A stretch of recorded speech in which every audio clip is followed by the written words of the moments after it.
J'ai donc le sentiment, Monsieur le Premier ministre, que les différentes versions que vous avez apportées suivent toujours des révélations de presse et qu'elles visent donc à aligner votre propos sur ce que contient ces révélations de presse. Je vous pose une question donc très directe. Que cherchez-vous, Monsieur le Premier ministre, à dissimuler en apportant par bribes, par touches, la réalité de votre connaissance des faits de violence physique et sexuelle à Betaram?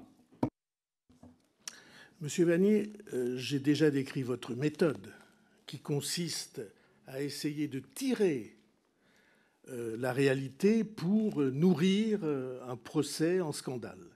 Cette méthode, si je peux, je ne la laisserai pas prospérer.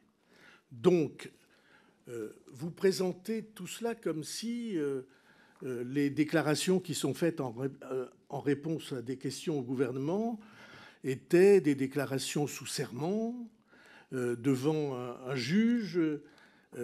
Si ça avait été le cas, vous auriez dû prêter serment et ne pas multiplier les mensonges que vous avez multipliés, vous, personne d'autre, dans le texte de la question que vous avez posée et que je viens de révéler. Le menteur, ce jour-là, ça n'était pas celui qui répondait à la question, c'est celui qui posait la question.